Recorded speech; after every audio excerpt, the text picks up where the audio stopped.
মধ্যপ্রাচ্যের যুদ্ধের ময়দানে এবার যোগ দিয়েছে এক নতুন খেলোয়াড়। তবে এটি কোনো সেনাবাহিনী নয়, কোনো ট্যাঙ্ক বা যুদ্ধবিমানও নয়, এটি তথ্য। আর এই তথ্যের উৎস হিসেবে উঠে আসছে চীনের বেসরকারি প্রযুক্তি কোম্পানিগুলো। প্রশ্ন উঠছে, যুক্তরাষ্ট্রের সঙ্গে চলমান উত্তেজনার প্রেক্ষাপটে চীন কি পরোক্ষভাবে ইরানের পাশে দাঁড়িয়েছে? ইরানকে ঘিরে সংঘাত শুরুর মাত্র কয়েক মাসের মধ্যেই সামাজিক যোগাযোগ মাধ্যমে ছড়িয়ে পড়তে শুরু করে একের পর এক চমকপ্রদ তথ্য। কোথায় রয়েছে মার্কিন সামরিক ঘাঁটি, কোন পথে অগ্রসর হচ্ছে বিমানবাহী রণতরী, এমনকি তেহরানে সম্ভাব্য হামলার প্রস্তুতিতে কোন যুদ্ধবিমান কোথায় মোতায়েন, এসব সংবেদনশীল তথ্য হঠাৎ করেই যেন উন্মুক্ত হয়ে পড়ে। এই তথ্যগুলোর উৎস অনুসন্ধান করতে গিয়ে সামনে আসে এক নতুন বাস্তবতা: চীনের দ্রুত বিকাশমান ডেটা মার্কেট, যেখানে বেসরকারি প্রযুক্তি প্রতিষ্ঠানগুলো কৃত্রিম বুদ্ধিমত্তা এবং ওপেন সোর্স তথ্য ব্যবহার করে তৈরি করছে বিশ্লেষণমূলক গোয়েন্দা তথ্য, যা কিনে নিচ্ছে বিভিন্ন দেশ ও পক্ষ। বিশ্লেষকদের মতে এই কোম্পানিগুলোর কিছু সরাসরি নয় হলেও পরোক্ষভাবে চীনের সামরিক কাঠামোর সঙ্গে যুক্ত। ফলে এটি কেবল ব্যবসা নয়, বরং একটি সুপরিকল্পিত কৌশল বলেই মনে করছেন অনেকে। গত 5 বছরে চীনের সিভিল মিলিটারি ইন্টিগ্রেশন নীতির আওতায় গড়ে উঠেছে এই প্রযুক্তি প্রতিষ্ঠানগুলো।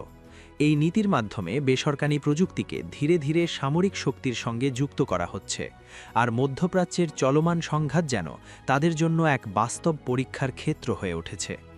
এই প্রেক্ষাপটে উঠে আসে একটি প্রতিষ্ঠানের নাম মিজার ভিশন। 2021 সালে প্রতিষ্ঠিত এই কোম্পানি পশ্চিমা এবং চীনা উৎসের তথ্য একত্র করে কৃত্রিম বুদ্ধিমত্তার মাধ্যমে বিশ্লেষণ চালায়। তাদের দাবি, মধ্যপ্রাচ্যে মার্কিন সামরিক ঘাঁটির কার্যক্রম, নৌবাহিনীর চলাচল, এমনকি ক্ষেপণাস্ত্র প্রতিরক্ষা ব্যবস্থার অবস্থান পর্যন্ত শনাক্ত করতে সক্ষম তারা। প্রতিষ্ঠানটির প্রকাশিত তথ্য অনুযায়ী বড় ধরনের একটি মার্কিন সামরিক অভিযানের আগেই তারা সেনা সমাবেশের ইঙ্গিত শনাক্ত করেছিল।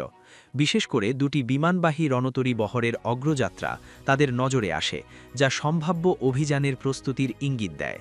শুধু তাই নয়, ইসরায়েলের অভদা এয়ারবেস, সৌদি আরবের প্রিন্স সুলতান এয়ারবেস এবং কাতারের আল উদেইদ এয়ারবেসে মোতায়েন থাকা মার্কিন যুদ্ধবিমানের সংখ্যা ও ধরন নিয়েও বিস্তারিত তথ্য প্রকাশ করে তারা।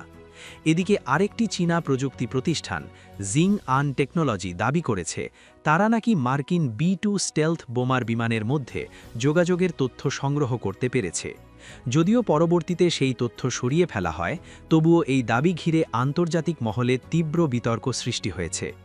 বিশ্লেষকদের মতে ওপেন সোর্স ইন্টেলিজেন্স বা OSINT এবং কৃত্রিম বুদ্ধিমত্তার সমন্বয়ে এখন এক নতুন বাস্তবতা তৈরি হয়েছে, যেখানে যুদ্ধক্ষেত্রে তথ্যই হয়ে উঠছে সবচেয়ে শক্তিশালী অস্ত্র।